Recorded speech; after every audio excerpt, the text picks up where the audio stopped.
terms of, purchasing as a final decision.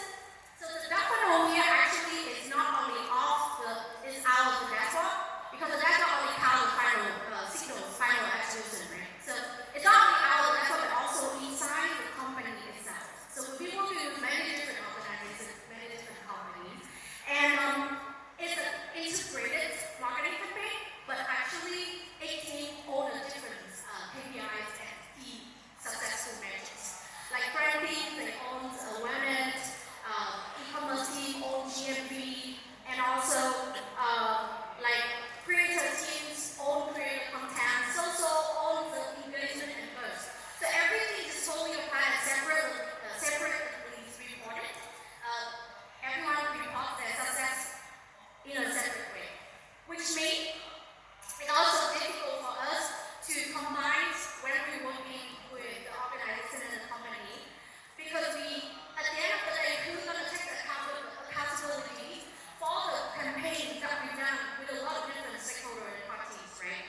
And we forget to ask the question, what actually moves the business?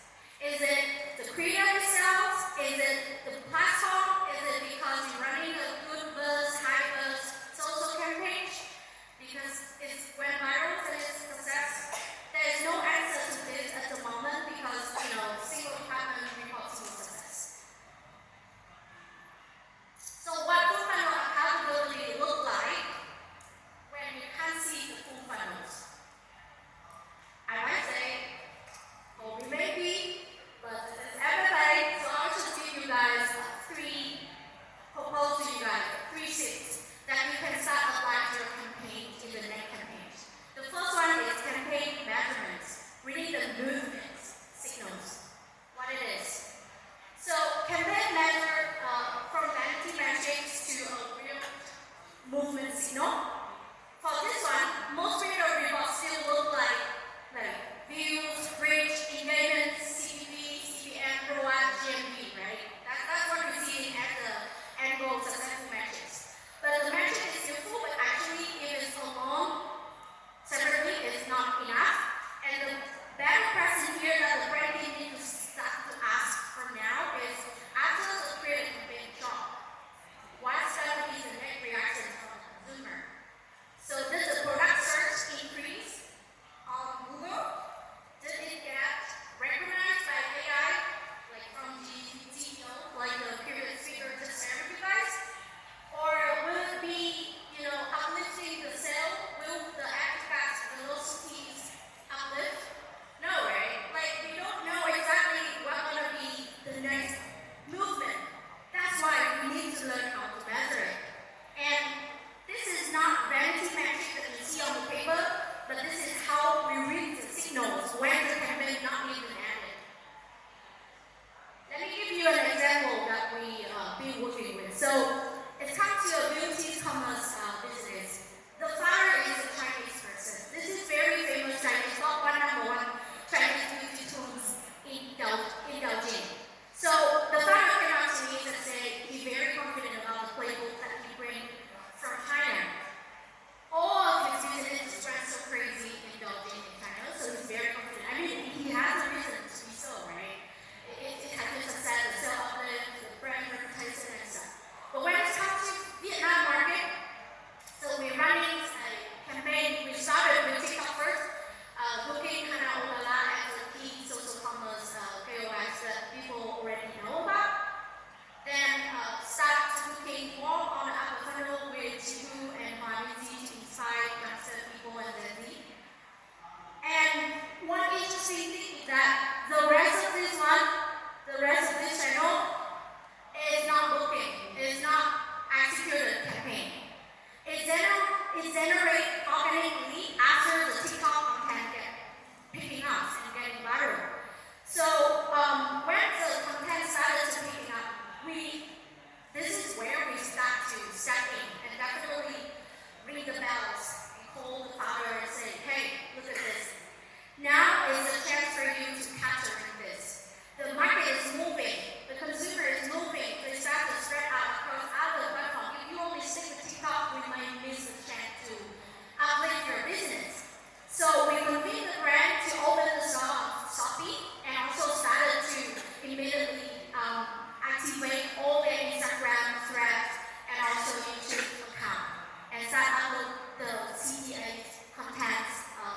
to engage with their audience and consumer. So the win here is not about getting it done and getting the KPIs done. The win here is to make the playbook from Belgium, China be much more relevant when it comes to Vietnam. We read the signal when we see it coming and have the brand to capture it before it's getting to it. If I wait until the campaign ends and I get my KPIs done, but I couldn't deliver it, couldn't have the brand to scale. I mean, escalate all live there, sell much more and expand the channels. So, just to sum up, this is a way when we do the measurements, and we also highly recommend the organization of the brand to have a deep look before you actually moving to the next campaign and understand what exactly the measurement count as successful. Step 2, creator selection. I mean, a lot of people here might already know this. You know the playbook already. That creator is suitable for live stream. That creator is suitable for videos.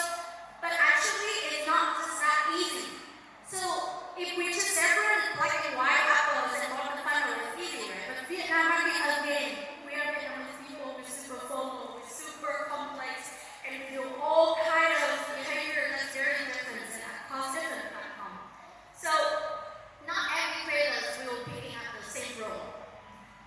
Let's look at the top 3 case studies recently that we've been working with. Everyone here know about Sunsil, right? Smooth like Sunsil. So this is not new. This is the legacy from the brand we already incubated for years. But how to get it become newly fresh and plug in with Gen Z is a different story. Phùng Khánh Linh is a very special case which made her to become the perfect talent for the state. But she's not an easy booking. Why? Her head is sharp and she's very weak and doing a lot of different song styling. How it could be relevant with some suits to hair care, right? But this is where we need to step in. We sit down with the creator, she reject all the hair care endorsement booking, by the way. So in order to convince her, we need to get her to understand this is not just an endorsement booking. This is the brand value where she can actually connecting with her creativity, accept together with her fan and her Gen Z audience to keeping on the legacies of the brand, making it in a new way to approach and doesn't make it sound like an endorsement. And everybody here already knows that it's become a super viral campaign. So our win here is not just mapping it with the measurement from the brand, but also with the creator to see the same picture as the brand sees, to see the same message, the philosophy that the brand sees. And for 7 days live stream take online, this is a marathon 7 days straightforward. When we're coming back to the banking, everybody knows that the language is quite dry, it's a bit difficult to interpret. Not everyone understands the definition, right? Our job here is not to picking up the creator who can sell or understand about banking product, but to pick